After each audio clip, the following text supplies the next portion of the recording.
All right. It looks like we are live for Swimming with the Pontoon. Brandon should be along shortly.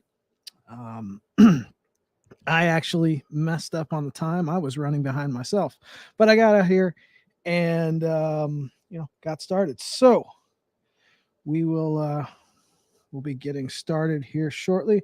Like I said, Brandon should be here momentarily. Hopefully, audio is working like it should. I wasn't cool enough, obviously, to be at SHOT Show this year. I had several different opportunities, but it didn't quite work out. Hey, what's up? We got Dave here. We got Steven. Steven, you should have a package close to or almost there to you. I finally got that out, and it included a patch. So by me being late, you got something extra. And then, of course, we got the man, Stuart, Nordic Nevada. Normally, I would be wearing one of Stuart's tactical pontoon t-shirts, but aside from me running behind and the fact that it's actually a little bit cold down here in the in the swamp, I am not wearing a t-shirt. I'm wearing something a little bit warmer. It is. I have the heater on. You may hear it in the background here in the shop because it's kind of chilly. And man, it's been a busy one this week.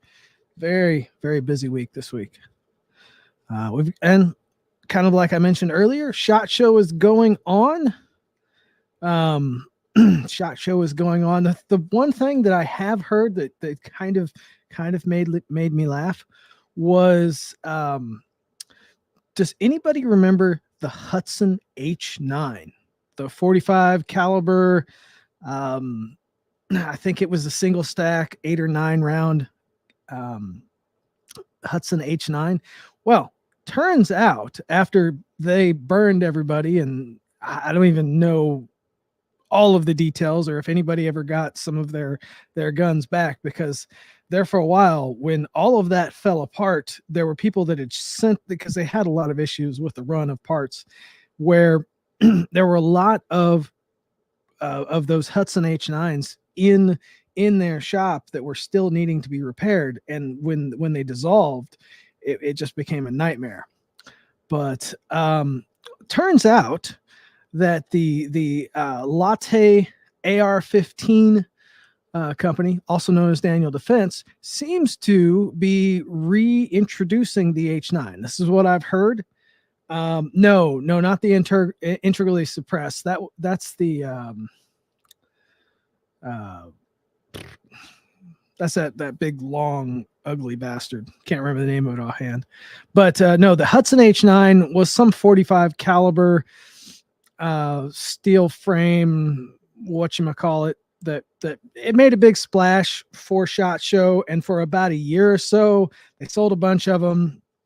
They were kind of neat, but again, it was a 45 caliber single stack design that just, it was neat. They sold a bunch of them and they had a lot of issues. Then they went out of business. And it turns out, like I said, Daniel Defense, from what I've heard, hey, we got Brandon here. So let me add him. Brandon. Hey. I was late as well, actually. You know, whenever we talk about the different times we're going to stream this thing, I always get our time zones mixed up. So I'm like, I got an hour. I'm good. I did not. So when I got your message, I'm like, oh no, I'm running behind. So I came. Fortunately, I spent some time earlier and got things ready, because if not, we would have been way behind. So yeah. It happens. At least we're here. We made it this week. And I've been messing with stuff all day, trying to get everything working for my new fancy camera and all that, trying to look as good as you. And you see my added light back here? That looks pretty sick. Yeah, yeah. Work harder. Exactly. Yeah. Well, next week you'll be rocking the new camera. I ordered everything. Okay. So whether I need it or not, I don't know. I just fucking ordered all of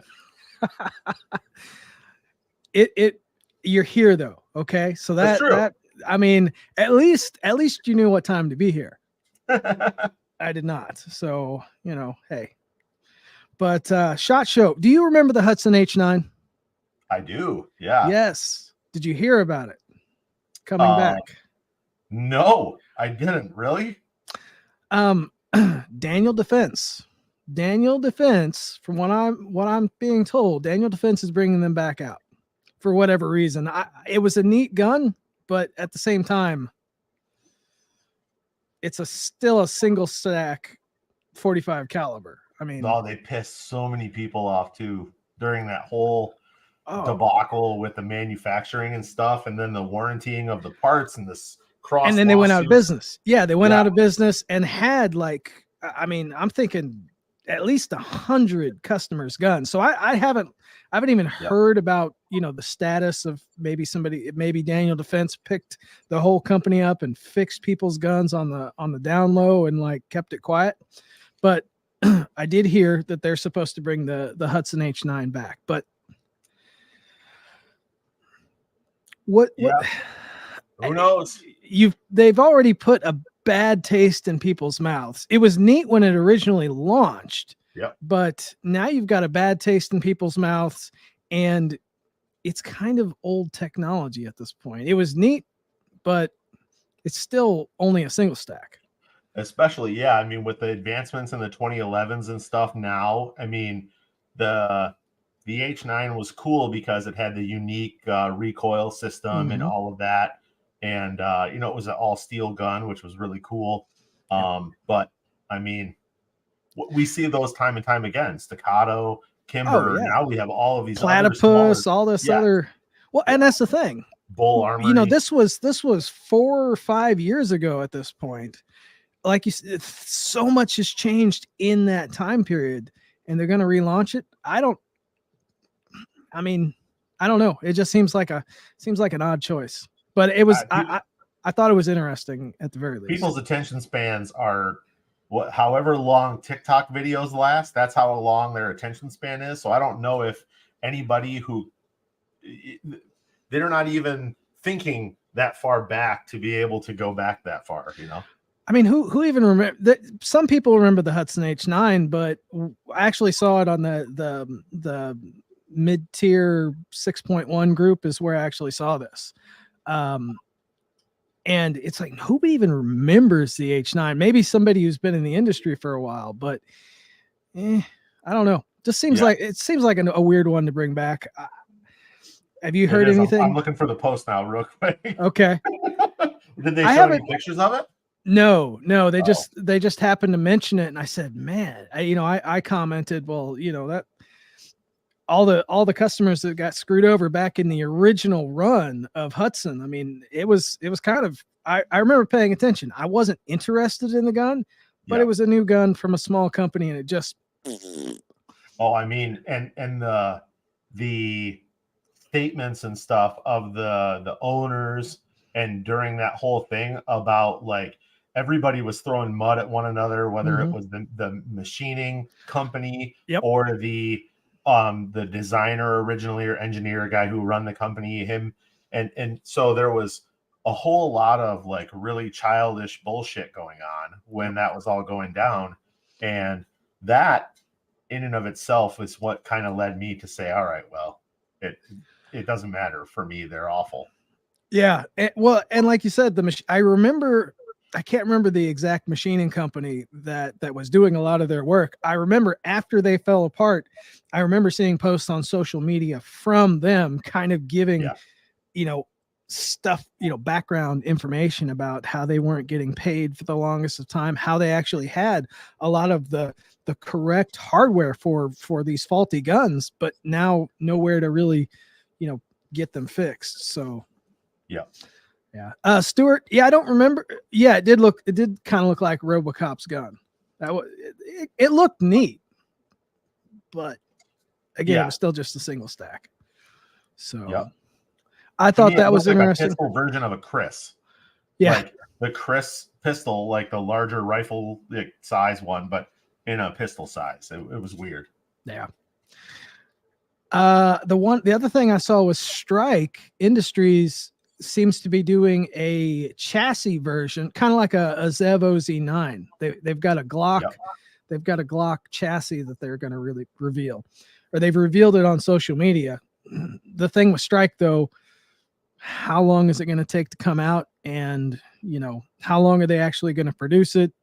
It's kind of hit or miss with them. Well, a lot of their stuff, at least I've noticed, is very hit or miss. They're one of the companies, for me, I feel like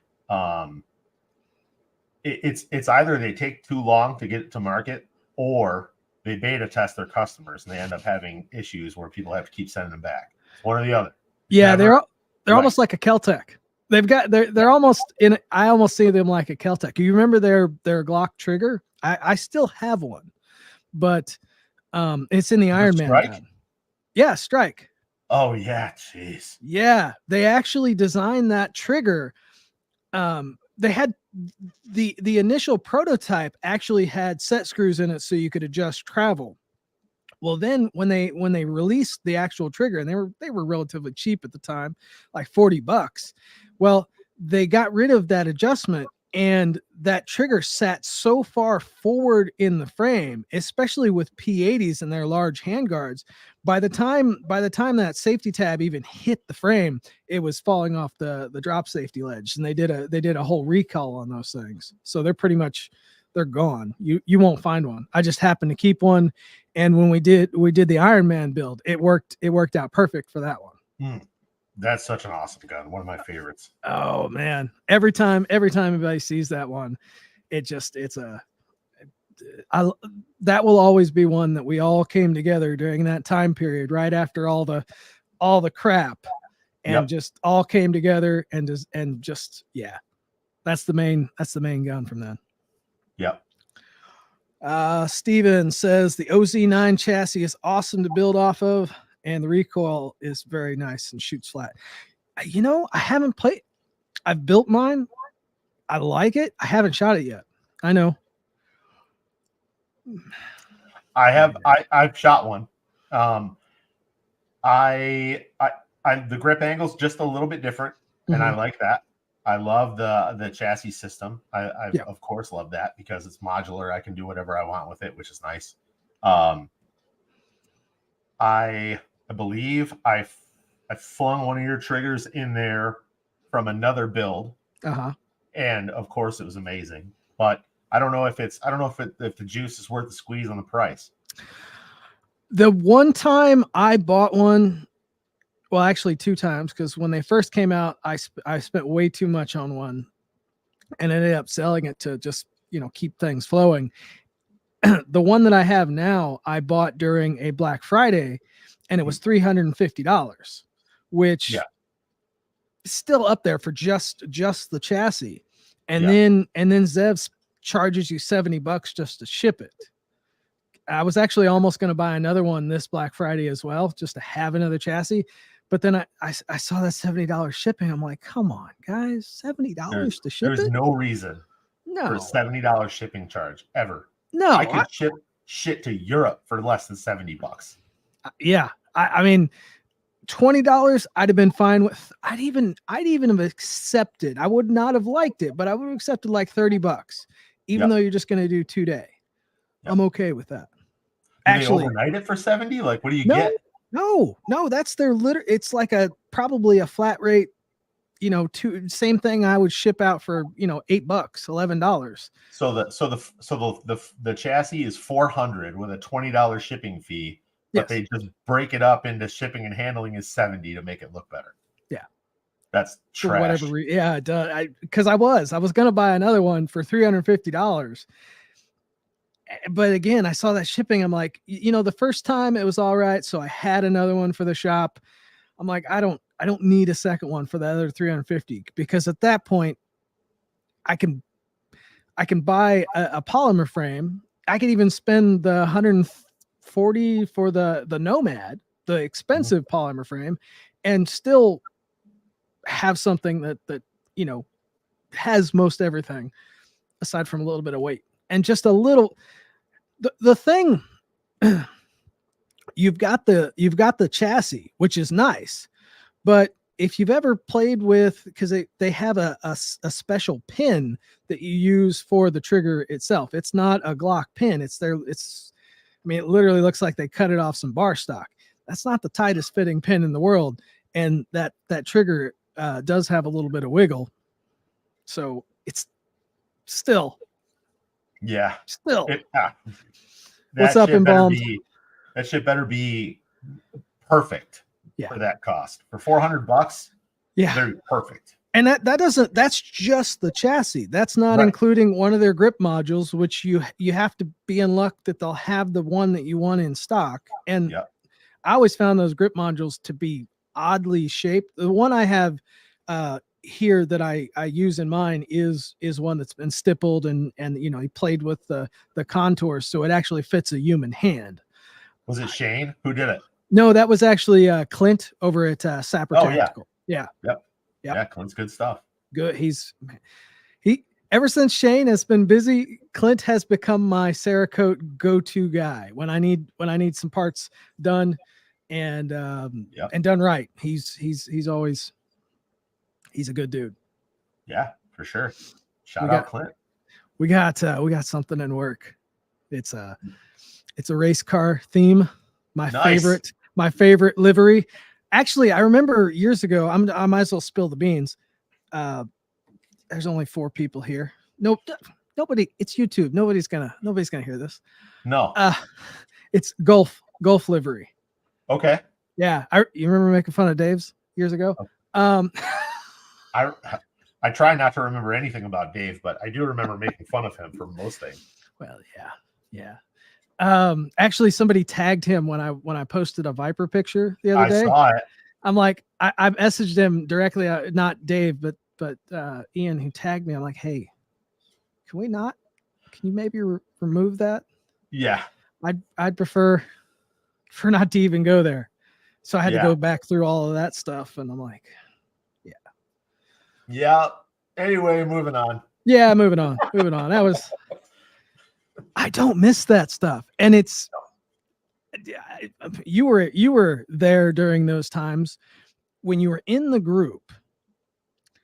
You were basically expected to give stuff away free on like a regular basis. Yeah. And it's funny because that is actually how you and I really got to know each other, was because of a Cerakote job you did, some sort of giveaway, and I ended up winning that when I first was part of the club. My P10 slide. But man, every time it was always hands out. And the idea was to join a group of people to get your work out there. But the only people that were really, it seemed like, profiting was Dave or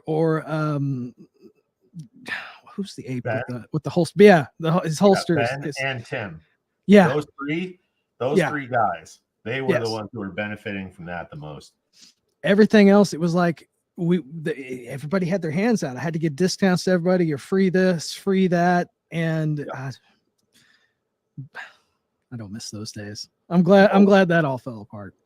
I mean, it hurt. Don't get me wrong. That was one of the most difficult times ever when they came after me. Yeah, that was not fun. But Ranger Proof is my sloppy seconds given away to somebody else now. May he enjoy them.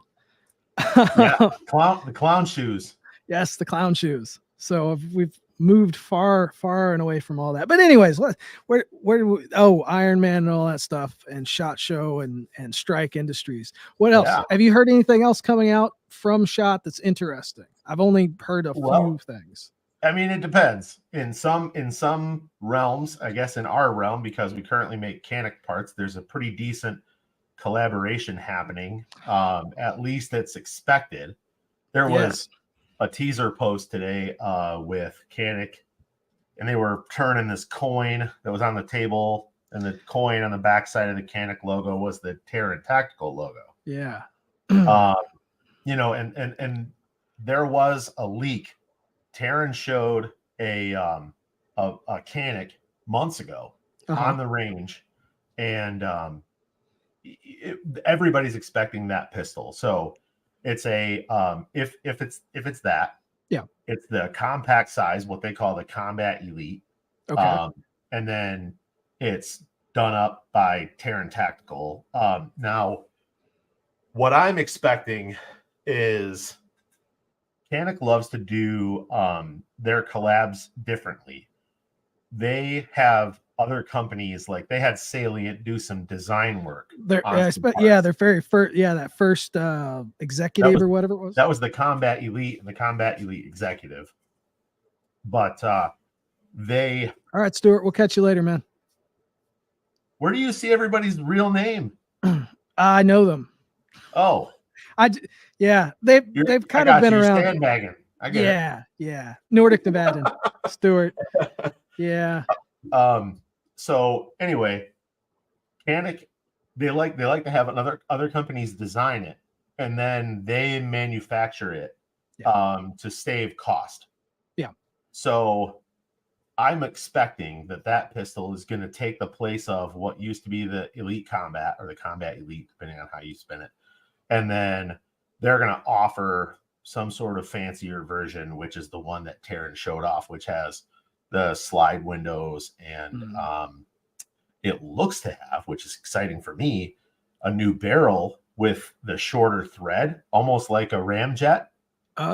Similar setup. Yeah. So I'm very excited to see what they release on Tuesday. I will go on the record and say that Terran Tactical is fucking trash. I know a few things. Yeah. I mean, I know a few things about who does some of his machining. And I'm not really at liberty to say, but depending on how busy they are, you're either going to get really good machining or you're not. Yeah. And well, see, here's the problem with Canik though, too. They're going to send them all of the major machining for the slide is all going to be done. All the major tolerances and everything are going to be finished. It's just going to be a name final machining. And like I said, I don't even think that Terran is going to be the one who contracts that out. There was just a design done. And then in exchange for that design, his name and logo will be associated with those models for a period of time. And they're going to be there. Brandon knows what he's talking about. We're fucking smart. Brandons are fucking smart. Hey, Brandons are. I am often left in the dust by Brandon, so I'm okay with that. I'm okay with so that. Other than that, that's really all I've seen so far. That is even remotely exciting. Canik, I like Canik. They're a good undervalued pistol. I feel like they do a very good job in their realm and what they are. But they're like the girl who always picks the bad dude, right? They have partnerships I've never understood why they continually partnership with who they do. Well, the Salient partnership, I remember when that gun hit, because at the time, they were really hitting the YouTube stream really hard. And you saw James Yeager, he was being paid by them, a couple of the others, but I remember Yeager was the big one that may he rest in peace. He was an interesting guy, but however you may think about him, but the Caniks were they were just really hitting, you were getting a really good value for a clone of an older Walther design with a better trigger. And then all of a sudden that SHOT Show hit and the Salient, I'm like, Salient? Those are like $4,000 Glocks. What in the world how are they throwing this model together? And that was the first one that came with that basic flat trigger design with a really wide safety tab that they use now. And actually had KS Gun Guy. He was a YouTuber. He's not really active anymore. He was pretty active back then. he sent me his for me to look at compared to my old TP9S something, whatever the one that's got the button. What? Yeah, you have the decocker. Yeah, I got the decocker, and man, it was a very nice flat shooting gun, but like you said, Salient did some design work for them, and they just built it for them, for themselves. Yeah, I continually get into conversations with people in mechanic groups and stuff on Facebook. People do not understand that Salient, other than making the design for those things, they had nothing to do with the manufacturing of it. Those barrel blanks, those barrels that they were making, all of that stuff was exactly the same. It just had Salient's logo on it and some extra machining done for them, which is cool. It's good. And it helped, Canik didn't really have any aftermarket support. And so they created their own aftermarket support with that pistol, which was kind of cool. But like when somebody is like, oh man, I really wish that they sold the Salient barrels as an aftermarket item. It's like, it's the same barrel that you can buy that's just got different stuff on it. Yeah, it was titanium. The original ones were titanium nitride. I think they did a black PVD for a while before they phased those out, and they've kind of been running on their own name for a good while. That really set them apart. I noticed when that one hit, you started seeing them really start to release more models with those details. It was pretty cool to see. I'm actually I like the Canik line. They've got some really nice triggers right out of the box. We've talked about that one before, just because of their overall design. They're moving up market. They definitely are moving up market still. I still think, if Canik ever watches this video, the one thing that they need to do, the one thing that they need to do is make pistols different. What they're doing right now is they're doing different Cerakote options, and they're doing different slide lengths and stuff. And I get that, that seems to be kind of a trend, but at the same time, there's a lot of demand out there for a lot of different things. And the customer base of Canik wants to see tons of things, test out different calibers, test out hybrids between the two, make your stuff, they make so many different lockup different design changes, like standardize that across the board so that you can put different slides on different frames and give the customers some modularity. I wish they would do some stuff like that instead of just coming out with, some crazy spray painted pistol. Miami blue and, the Miami days and the Miami nights. I know we've talked in the past about, and I know as a person that manufacturer that builds different comps and that sort of thing, with all the different barrel lengths and the slides and the different lockups, that makes your job harder, as all of the aftermarket's job harder to stay up with them. Whereas without a doubt, I mean, it's almost impossible, because like for right now, we have the Rival S steel frame Rival pistol, which has been super popular, right?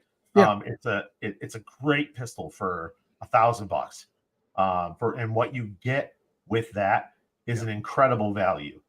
My beef with it is they released this massive pistol, last year at SHOT Show, and everybody was super excited about it.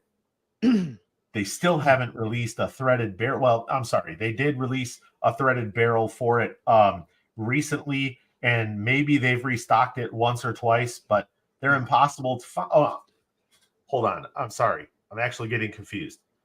The Rival barrel, which is the Rival and the Rival S, are different designs. Oh, no. Which is crazy to me in the first place. Yeah. The Rival S has a different barrel than the Rival polymer.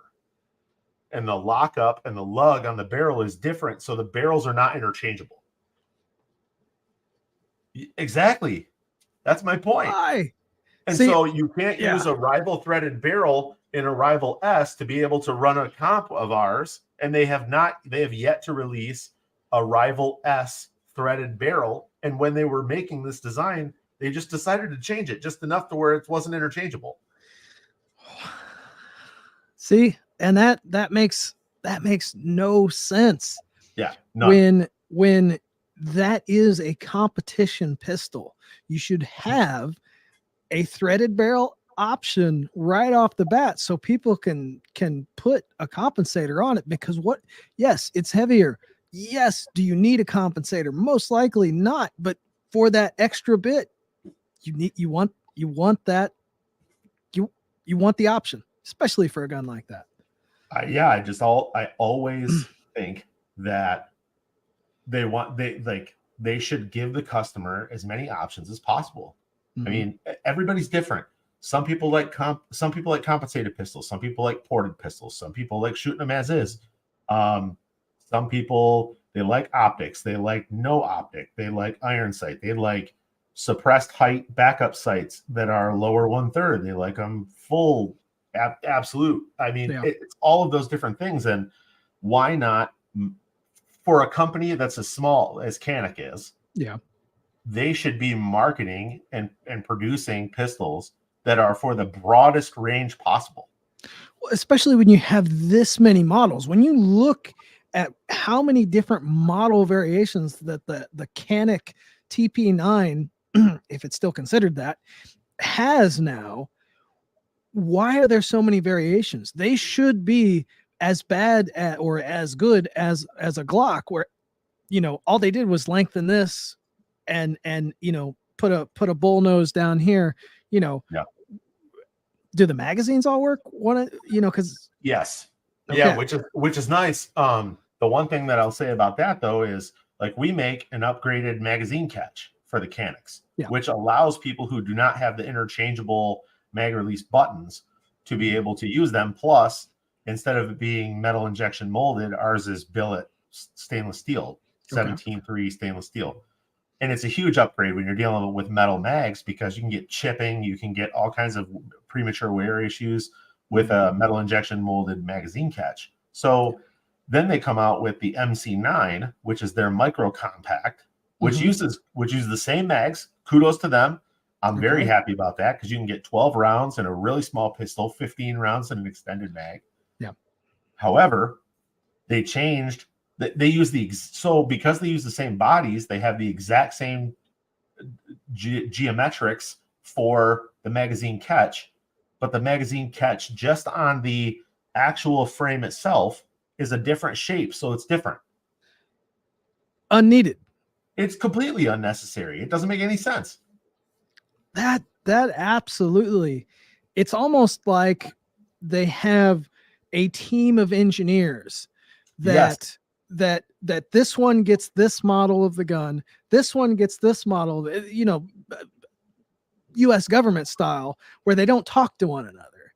And it's no like, doubt. Okay, you got to use this magazine, make it work. Don't copy off his paperwork when you, and that, you know, metal or polymer injection molding is not a cheap thing.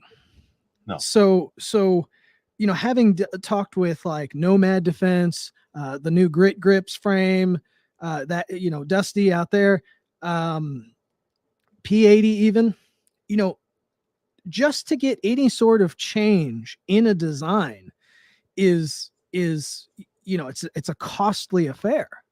Yeah. So why are you changing little things like that? Yeah, it just doesn't make any sense. They did it. I'm assuming the only thing I can think of is that maybe the original one had too large of a footprint, and so in the smaller frame it was getting people, or it was uncomfortable for the thumb. However, they could have scalloped back the machining on it, but made it the same general shape. Like, I mean, there's a lot of things that could have been done that would have made it a lot better and easier, and it would have been more cost effective for them in the long run to be able to do such a thing. But they chose to change the design completely, which is just, that's the kind of stuff that as a manufacturer of the aftermarket parts, it's getting really, really difficult to go down that road, because every single time we have to R&D it, we have to prototype it, we got to test it. I won't release anything unless I test the absolute shit out of it. Mm-hmm. And then when we finally are done with all that, it's almost antiquated because they keep changing the damn design. Yeah. Yeah. Like you said, to get something prototyped, built, and then tested, you're looking at call it best case scenario. But I'm throwing out a crazy one. You know this is crazy. 3 months. We both know it's double to triple that. Okay. But best case scenario, 3 months. By the time you 3 months later have something that is let's say it's a mag catch, is relatively a simple design. Okay. You've lost that initial wave. Now, granted, everybody else by that point has already lost that wave as well, because they're still building, doing the exact same thing you are. But 6 months to 7 months later, they've released another design, and it may or may not fit that chassis. That is a true headache. I mean, if you look back at 2021, 2022 SHOT Show. Okay. Might have been 2021. Anyway, so that was the first year that they showed the subcompact, which was basically the Glock 26 full double stack size pistol, right? It's the MC9. Is that what they're calling it? No, the MC9 is the newest one. That one they debuted last year. Okay. But that's my point. Like the SC, the subcompact Glock 26. Okay. They did the SHOT Show stuff, and they kept all of the same dimensions for everything. So like the slide backplate, the striker, the slide dimensions, the slide lock, the takedown, the trigger, most of the internal components, trigger housing, stuff like that, magazine catch, all the same, right? But then by the time, so most of our stuff worked right away, which was great. And then, but for somebody who was coming in, if they were designing anything based off the SC, by the time they were done designing anything for the SC, the MC9 was coming out. It was all completely different. Ouch. Yeah. Wow. So I mean, yeah, and it gets tiring to have, like there's 2 back plates that Canik uses consecutively. They're not old and new. They use 2 different designs for the same thing, and then to add a third to do the exact same thing is, that's tough. Then because the setups for machining side of things and the cams and all that stuff that you're trying to do, the setups are different. And so everything changes just a little, just enough for it to be completely ridiculous on our end. Yeah. See, and that's, everybody jokes, well, Glock's never innovated in 30 years. But look at the aftermarket support that they have.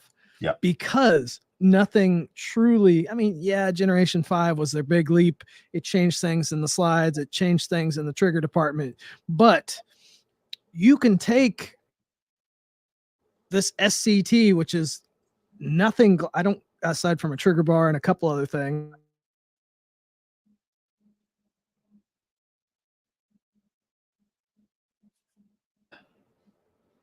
We back? We live? I'm good. I see you. Okay, I see you. I'm here. So can you see me? I see it. Can you hear me? Okay. I thought I've been cut off in the middle of one of these streams before. They did. When I was doing my grit grip, I was talking about the grit grips frame, and they shut the whole stream down. Just don't mention China. Yeah. Maybe mention China. Actually, if anything, maybe they'll. Maybe.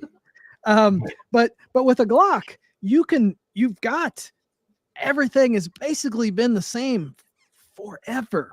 Yeah. I know, dealing with triggers like I do, the shadow systems, how the shadow systems have on the rear, you were talking about slide plates with shadow systems. They have the back has a chamfer to it, so you can't use a Glock slide plate. Well, when it comes to changing triggers out, I have to buy extra Shadow Systems slide plates, and then I mill the middle out for Glock Armor's plates. I actually need to add them to the website, but I get people who ask me all the time, "Hey, do you have an Armor's plate for these things?" So I have to buy them. I have to, because nobody else makes them that I know of anyways. I have to buy them from Shadow Systems for, I think they're like 15 or 16 bucks a piece. They're not cheap. And then I mill the middle out so that they have a Glock Armor's plate. And for me, that's a pain, but look at you and all of the different things that you have to go through for all of these different, like, seriously, hats off to you if I was wearing one. Yeah. I mean, it really has opened up my eyes into how the manufacturing side of things really goes. Like, it's tough.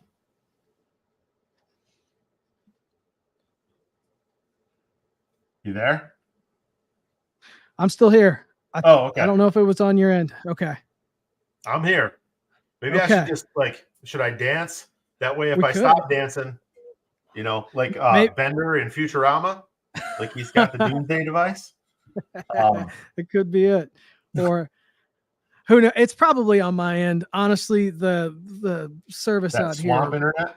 Oh, last night. If this had happened last night, some Cajun got drunk and hit somebody and hit a pole, and I was out of power for 4.5 hours yesterday.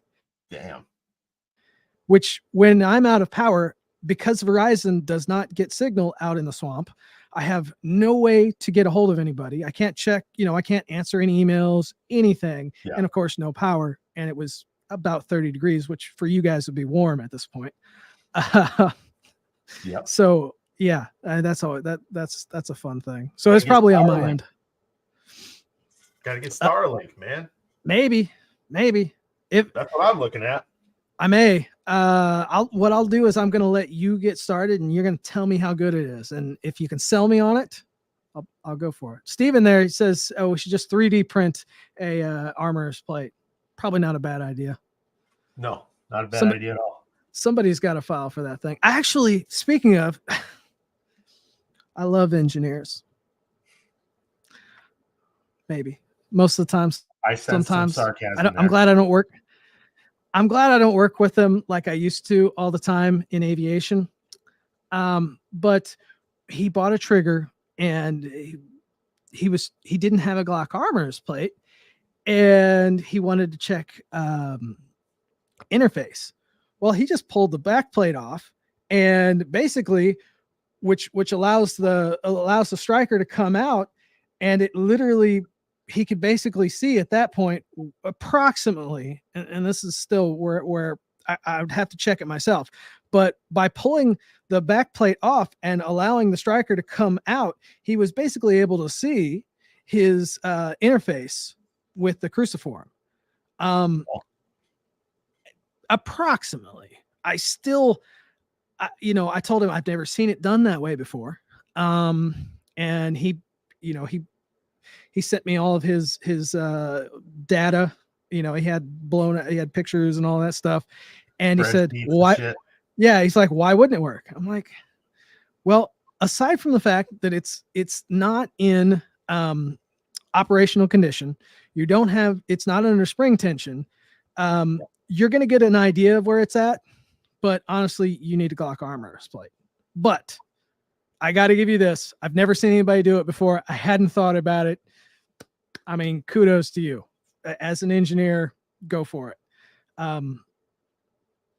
But yeah, good. I love engineers. They do make the world go around. But having dealt with them, they can be really nitpicky. But that was an idea. I still need to test it because, like I said, you're still not putting the gun in operational condition, and the spring for the striker is not under tension, and neither is the cruciform. And the thing, what a lot of people don't understand is when that striker lug grabs that cruciform, and you've got it pulling that cruciform, it actually pulls that cruciform slightly, basically pulls it up to the top of the trigger block housing. Mm-hmm. So Was he correct? I'd have to test it if I had time. I honestly think there's a reason why you want to have all that stuff under tension. But yeah, hey, yeah. I mean, I typically like to test everything under operational conditions. Yeah. You know, it was something I had, because when he first showed me that, I was like, never seen that before. Because most of the time when I'm sometimes when you're dealing with some people, they don't really have any idea of what's going on. And so, you tell them the right way to do it, and they just go for it. They do it the way you tell them.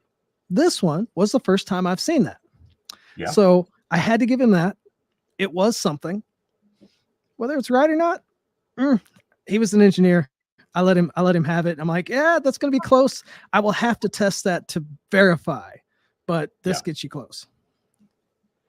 Yep. Yeah, Steven says he pushes the firing pin sleeve in, so it's under spring tension. That's not a bad idea.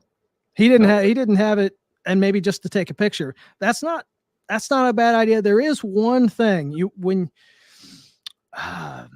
and I actually did a test with this a while back. With some of your aftermarket slide plates, they'll have a milled circle, whereas the factory slide plate actually has the milled circle,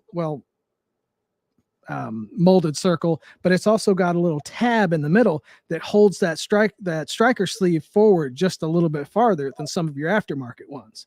And I have found that some of those aftermarket ones, because they don't put the same amount of tension, you can actually run into you're going to change the tension and just the where that striker sits inside there. So yeah, one of those things. It was just an interesting thing that caught me this week, and I'm like, whenever I thought I've seen everything, something new. Yeah, I mean, new. And those type of people are the people that help push things forward, right?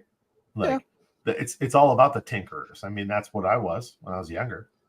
That's what got me started in this. I mean, I never expected to do Glock triggers or anything. It's just, I bought a cheap Glock 17. I watched a bunch of videos. Everybody, people were talking about changing triggers. I'm a terrible shot. I figured, hey, a trigger is going to make me a better shot. It didn't, but I bought a lot of different triggers and different parts. And what I ended up with was a very spongy trigger that was unsafe. Yeah. And, it broke it like a pound, but was very spongy. And then you throw a magazine in it, it would, be binary. And somebody broke probably a pound, something like that. I didn't even, at the time, I didn't even have a trigger weight gauge.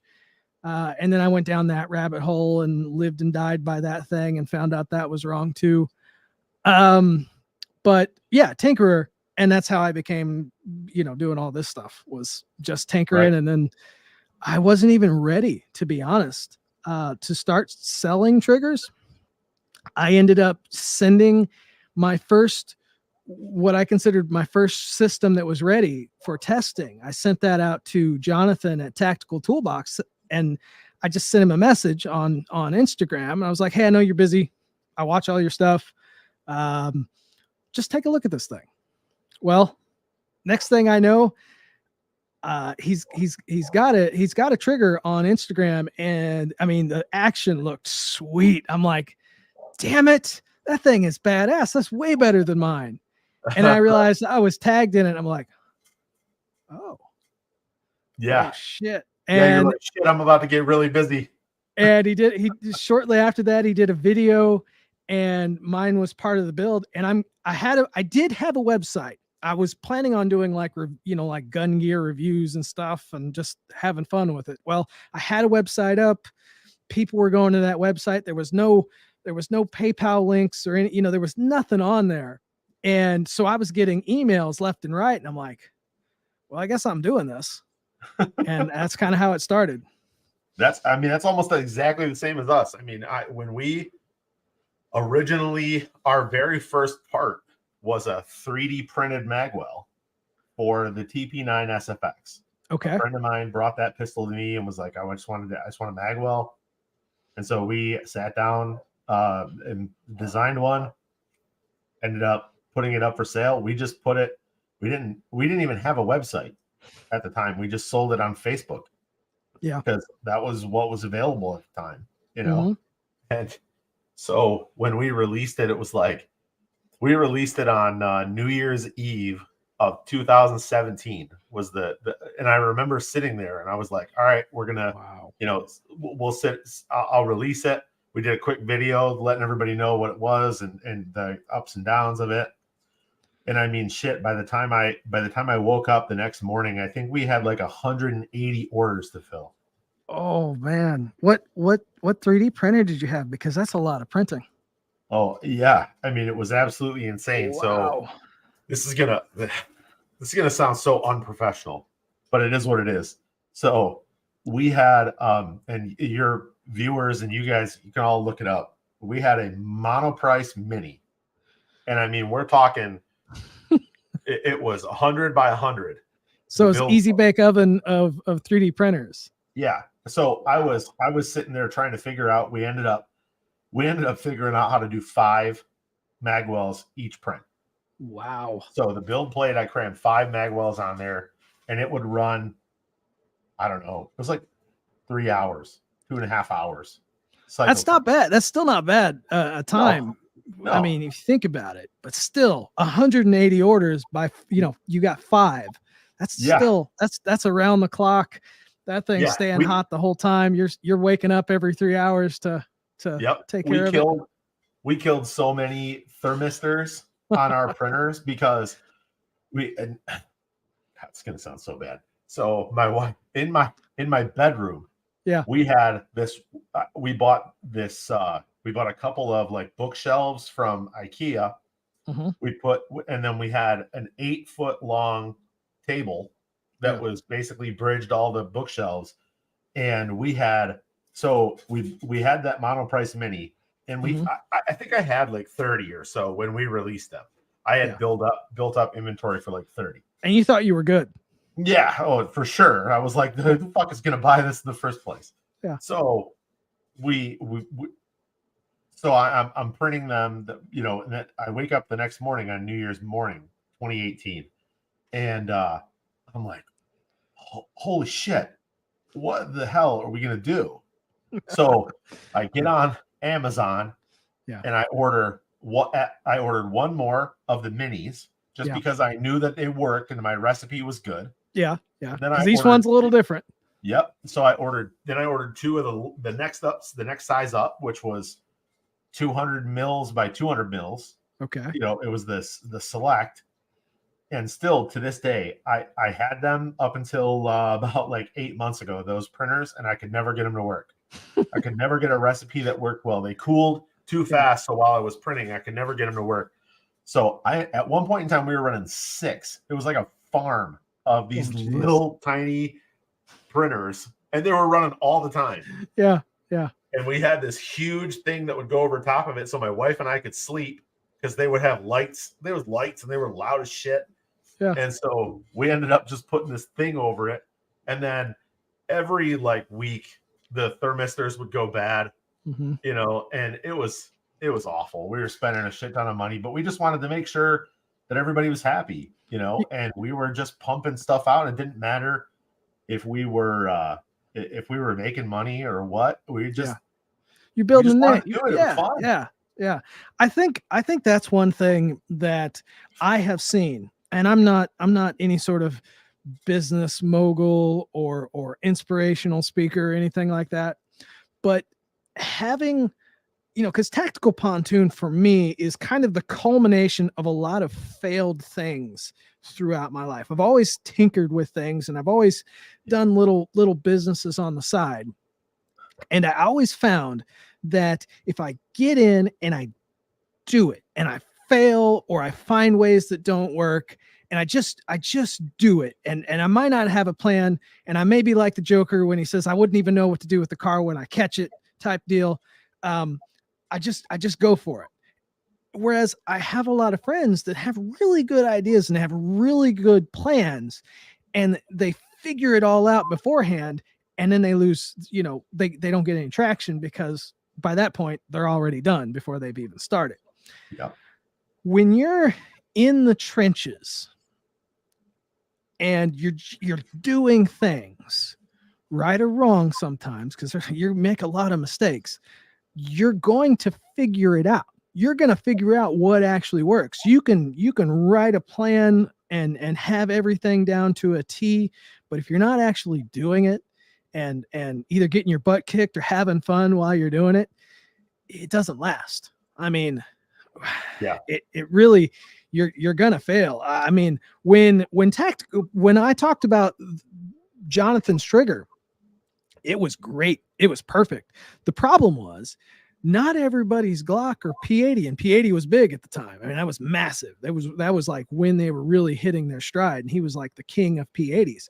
Well, all of those variations that I didn't realize, well, just about out of the first run of triggers that I built, I probably ended up replacing just about every single one but his, because I was building it off of one frame combination. Yep. And it didn't work for everybody. And there were a lot of people it didn't work for, and there was a lot of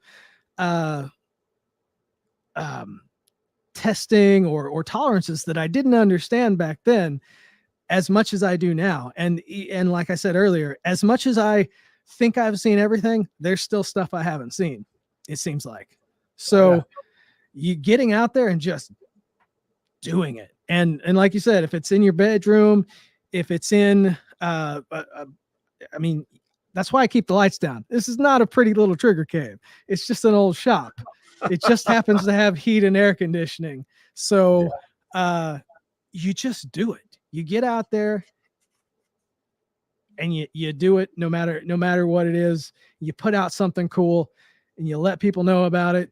That's where it's at. That's really where it's at. Yeah, I mean, dude, yeah, we're lucky. We get to do this for a living. Yeah. There's not a person watching this video or in the chat or whatever who wouldn't do it if they had the opportunity to.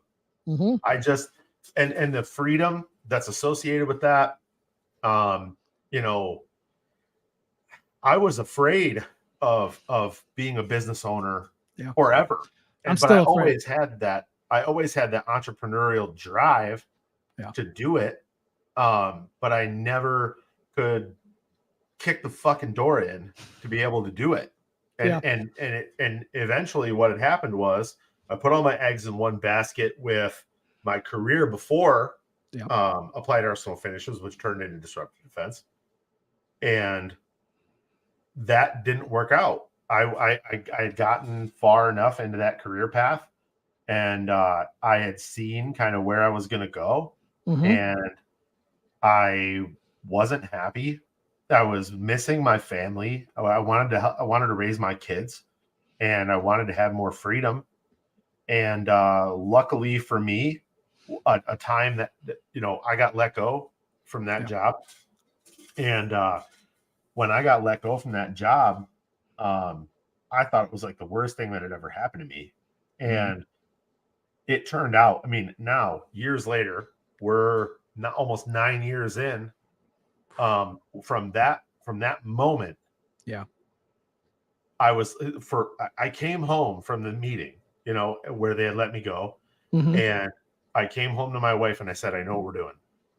Yeah. And she said, all right, what? And I said, all right, this is what we're going to do. She said, are you serious? Like, really? I was like, yeah, I'm going to figure it out. And there was so many obstacles, so many things that got in the way, so many tests in that moment. There will always be, and this, 9 years in, there will always be obstacles. Oh, no doubt. Now they're a source of motivation for me.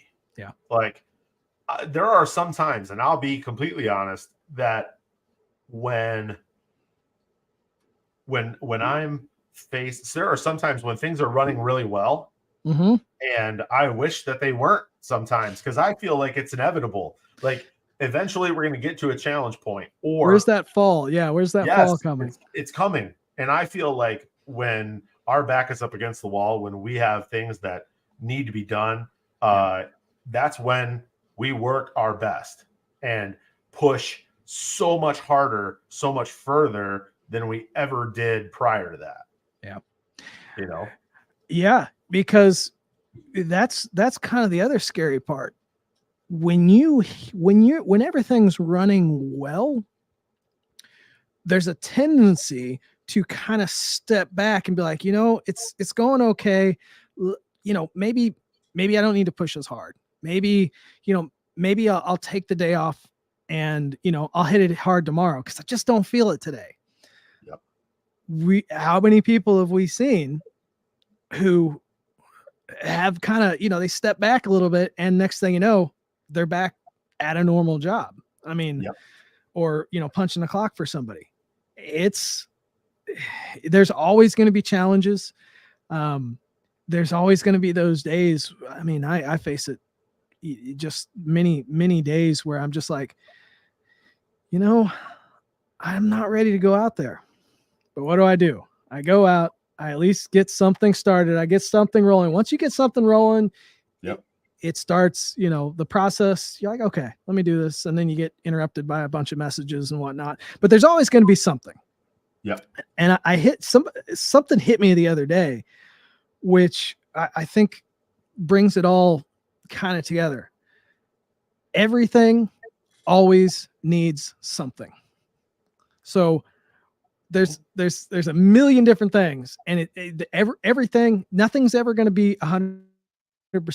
Everything is always going to need something, whether it's the air pressure in your tires for your car, whether it's the 3D printer is having issues, supply, whatever it is, there's always something. Yeah, for sure. And I mean, I'm starting to understand that like you thrive in those positions, Yeah. And yeah, it's, like I said, we get to do this for a living. At the same time, you get to a point when you first start your business where you're like, man, it's either a side job or it's a hustle, or you're looking to replace an income that you were doing before. Yeah. And then like that's everybody's first goal, right? Like it's always that's their first goal. Well, when you hit that and you are like comfortable, or even you've mirrored the lifestyle you had before, you have to find something that continues to push you forward, because you can't sit back and rely on whatever is bringing that money in will go stale. Yes. Competition will come. You will get beat. You can't sit back and just rest. You need to continue to push forward. Yeah. Yeah. If you're not swimming and you're just floating on your back, that's when the waves come and they'll eat you up. Is that a pontoon reference or what? No, that's actually just something I came off the top of my head. It's not a pontoon reference, which, everybody think I don't have a boat. Never had I mean, the Challenger's kind of a boat. Let's be honest. Okay. So tell everybody, what the fuck is the name about? I get that. I'm actually supposed to do a full video on that. But it literally was just a stupid name that I came up with for Instagram, because at the time I had a corporate job and I couldn't post anything on Facebook. I didn't want to post anything. I've actually gotten myself in trouble on Facebook through my corporate overlords. So I started an Instagram. I figured, well, tactical, that just, you gotta throw tactical in there. And pontoon just bloop came in my mind. And there it is, Tactical Pontoon. By the time, like, I ran with it for a while, even the original, this YouTube channel was Tactical Pontoon. I figured I'm just going to run with it. No big deal. And then the trigger thing happened and I'm like, well, I guess I'm Tactical Pontoon now. I love it. And I just, I ran with it. I'm like, you know what? it's somewhat memorable. People can make some really good jokes with it. Poontang is one that runs around a lot. Tactical Poon, a tactical platoon is one that gets thrown out there, but it's relatively memorable. I'm just running with it at this point. And Yep. now in a sea of Glock triggers yes, that all sink to the bottom, you're the one that's floating above them on the top. Floating to the top. There we go. I like it. And I can tell you the seas are rough, but the competition, which I like to say that I don't have any true competition because I do things differently than most everybody else. But the little bit of true competition is, I'm not even, yeah.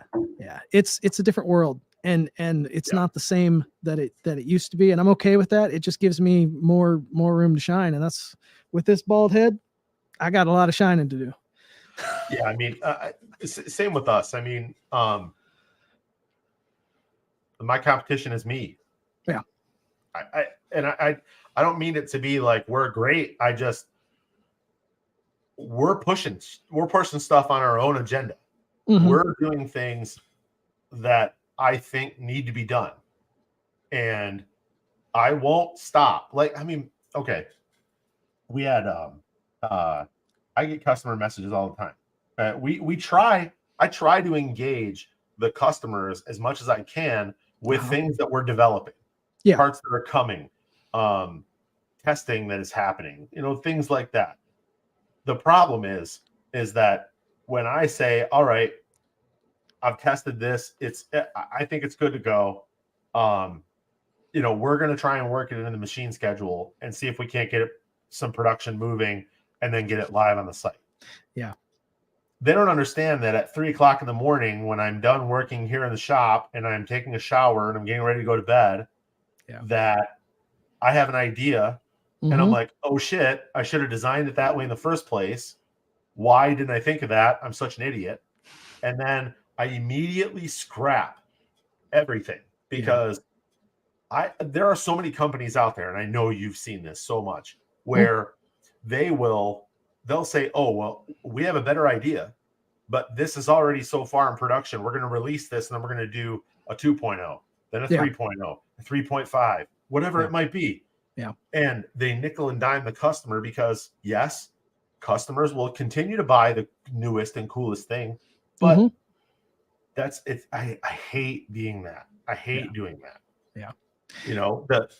The first time that, somebody comes out with a 2.0, they spend their hard-earned money, they're saving, they buy our part. It's a 2.0. We release 3.0 within 12 months of the 2.0 because we came up with a better idea. Yeah. It's happened to me. I feel like, man, that sucks. Let's just do it right the first time. Yeah. Having, where I've had, various, sometimes in a system, I'll do a rolling change, but if it's big enough, I'll throw a 2.0 out there. And it seems like, and I see it from a customer's point of view. Oh, I just bought I bought the 1.0. Now the 2.0 just came out. Can I trade up for that? Yeah. Now if I'm able to do something like that, I try to help with that. But there's also times when it's like, it's just not quite feasible. It's kind of like when you buy a car. You bought the 400 horsepower version, and then the next year they drop 470 horsepower on you, and it's like, and you didn't get that one. It's like, they're not going to do anything. There are times when if you can help, I find on mine, if I can help somebody out, I'll do that. I've done a lot of, but there's also times when it's unfortunate when the version 2 just, maybe you got to wait, maybe save up. And there's 1.0 is good. There's a reason why I sold 1.0. It's actually really good. I just found a little something extra that I didn't think about before. Yeah, I mean, I've always tried to make it a meaningful enough change. Yeah. When I go with a 2.0, that people, it is recognizable right away. There's both an aesthetic, function, performance difference. from the get-go. And, Yeah. and there is a sizable difference for the customer. You try. I don't know how crazy you can get in the trigger world, but in our world, the sky's the limit. I mean, we could put some crazy ass clown comps on guns, and people, I mean, They'll run them. Somebody will. I mean, somebody. We keep getting this one guy, and shout out to this guy. I can't remember his name, but if he happens to see this video, dude, I love you. He wants us to make we've gotten two guys. We got a 3-port guy who wants us to make a 3-port comp, which is so if we did a 3-port, even if it's a short port, it would be almost 1 3/4 to 2 inches in length to the slide, which is already, for the competition pistol he wants to put it on, it's a 5 1/4. Yeah. But then there's another guy who wants us to make basically the same length, the 1.5 inch dual port comp, but in a huge single port, one big opening. Oh, geez. Like, I don't know. Like, I love these guys because they're like, I want this thing to be wild. Yeah. I don't know. Part of me wants to do it, but there's not enough market there. And that is one thing. As you get busier, when I was doing this part-time and I had more lead time on the triggers, I could fit in more custom requests. What I run into now is I don't have the time to do a lot of these custom requests because I'm busy building so many different things, where at one time, I've got the HK trigger for the VP9 on my website, and I did some 320 stuff and 365 stuff, and people hit me up with, different guns they'd like me to build a trigger on. And I just don't have the ability and time to do some of those other things. M&P, M&P 2.0, FN 509 or 507, one of those two. And it's like, I'd love to, but at the same time, I just don't have the ability to do some of that custom work, that extra time to tear one of those pistols apart and then source.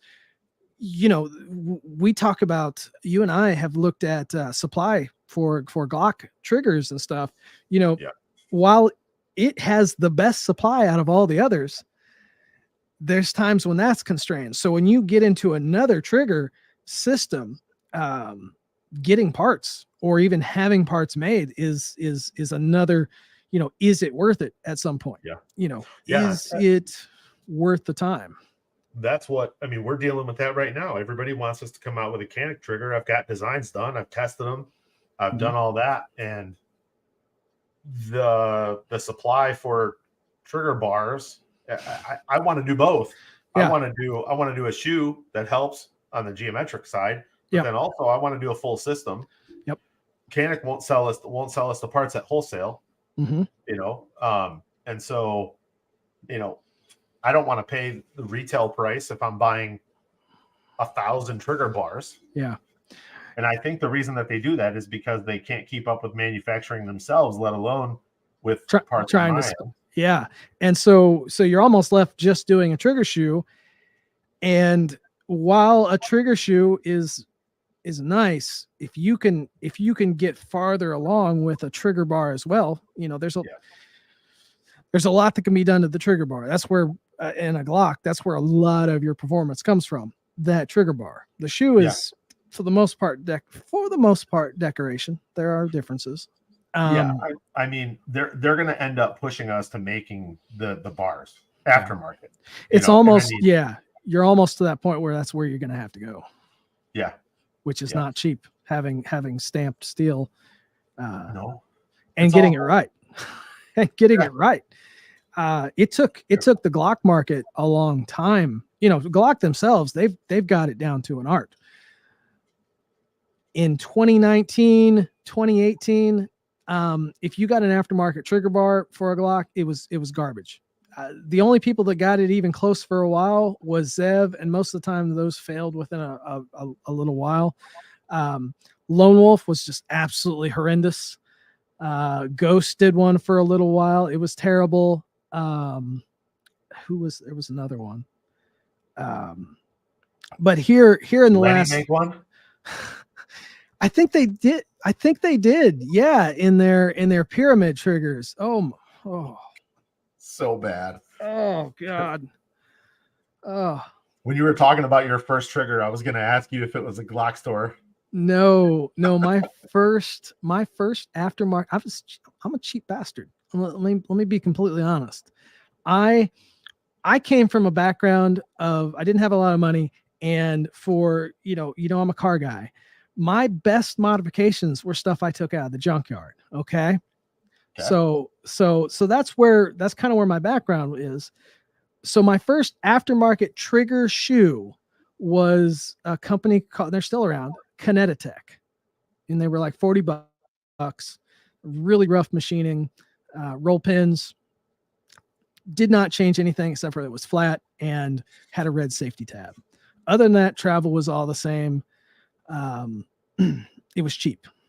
It didn't change anything really. And then I found on Facebook Marketplace, or one of the Facebook groups, a SSVI. You remember him? The tier. Yeah. Yes, the tier trip, beautiful trick. One of the most beautiful Glock trigger shoes there is. What happened to him? He sold that design to Glockmeister, and Glockmeister owns that. He basically retired from doing any sort of framework or anything, which, I mean, especially nowadays, when you look at his framework compared to what these guys do nowadays, it wasn't anything to speak of. But he would sell some extremely expensive Glocks. But I found one of those trigger shoes used, and I'm like, this. And at the time, it was $150. I think you could buy a new one for. Yeah. And I think I found one for like $80. And I'm like, okay, this is where it's at. This is going to make the difference. I put that in place of the tier, or in place of the Kinetitech trigger, and it was the exact same trigger. I'm like, wait a minute. Yeah. And that's when I started going down the rabbit hole. I bought other triggers. I started measuring pin distances between the face and all that stuff. And I'm realizing they're all basically the same, just they look a little bit different. They're a little, there's some variations. I've got actually a whole video on what really makes a trigger different. But I started seeing, well, crap, that's not even where it's at. Then it started going the connectors and springs, and then all of that stuff is relatively generic. It's when you start breaking down into what you can do to tune it, as well as change a little bit of the geometry, which most of your aftermarket companies that are pumping out 1,000 of these things a month, they're not changing geometry. They want it to work in as many different frames as possible. Yep. So it's generic, which is where I come in on my high-end stuff. So you know how all that stuff, how the difference between just pumping out basic product versus actually customizing things here and there. No doubt. Yeah. I mean, the Canik, the current collection, or current selection, of Canik aftermarket triggers is horrendous. It's only like 3 legitimate ones at this point, or well, 2 is Freedom Smith. They're the big ones, right? You got, so Freedom Smith makes theirs, and they make like 5 or 6 different models, and they're all exactly the same. They just have different little machining cuts. No. This one's crisper than that one. Trust me. Bullshit. Yeah, that drives me crazy. The blue steel triggers. Yes. And then you have yeah, I mean, Canik. Galloway. Yeah. Oh, Canik. Yeah. Galloway. Yeah. I don't know. I had to throw that one. I had to throw that one. That's the Hefe, the 3D printed. I bought one of those actually. It was horrible. I think it's 3D printed, right? I don't know. Yeah, it's 3D printed. I bought one. I was just gonna do a quick upgrade.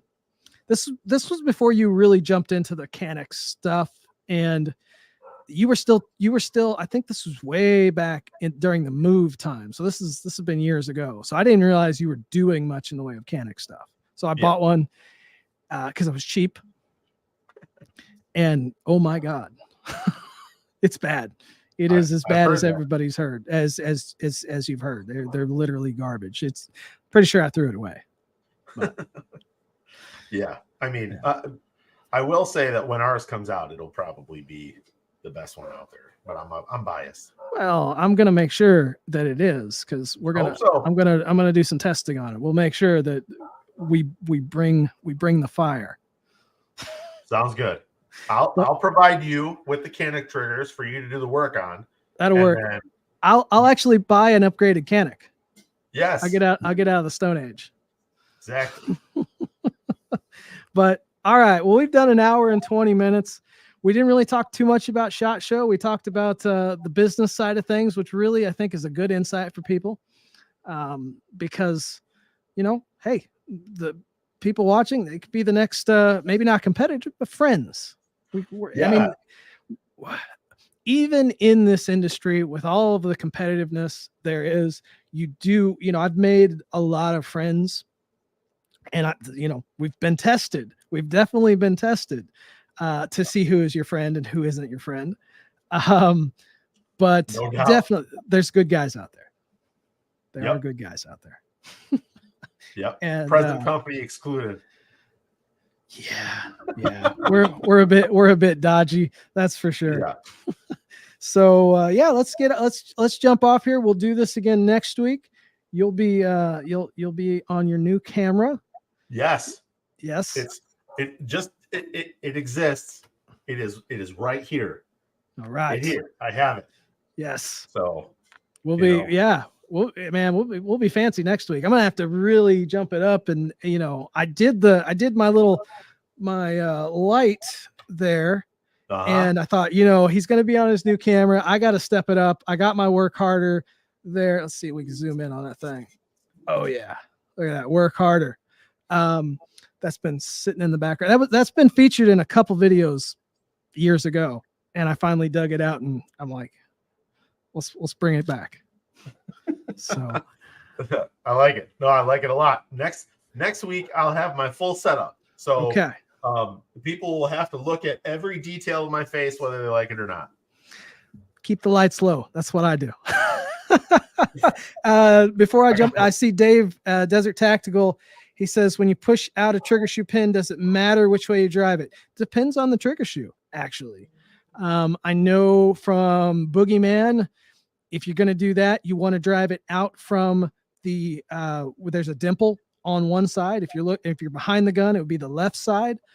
Some of the other ones don't really matter. Overwatch doesn't really matter. Gunco, it would also be from the left side. You would drive it out, but it's going to depend on which trigger it is. If you need to, shoot me a message. Micro dagger. Oh, well, that one, you got to break the plastic anyways. So just get a big enough fucking hammer, and it don't matter which way you do it. If you're not planning on saving it, it doesn't really matter on that. So nope. Yeah, just drive it through from the left-hand side through the plastic, and just, if you need for some reason, a polymer trigger, I know somebody else, brand JG, sells those triggers on the site. I'll give you one for free. I'm not afraid of that. So you should take all of them and melt them down and make a frame from them. I thought about making like a Black Panther claw necklace with all those trigger shoes at one time. I could make a bunch of them. Like an African tooth necklace. Yeah. Just full of fucking trick, dude. That would be awesome. I've kept them instead of throwing them away. Not to sell them or anything, but I've literally just kept. I've got thousands of them, and I was thinking about doing something like that. So that would maybe be awesome. maybe for like Halloween or something, I'll wear a claw necklace of Glock trigger shoes or something. I don't know. Absolutely, dude. That'd be so funny. That would be so funny. Oh man! All right, well, let's get off here. You can spend the rest of your evening with your family, and we'll reconvene in next week. But I'm going to talk to you tomorrow because I got to order some stuff. Yeah, sounds good. We'll recap about SHOT Show next week. We got it. Yeah, I don't know if next week I'm going to see if we can get Matt from Palmetto State Armory, get him on the channel.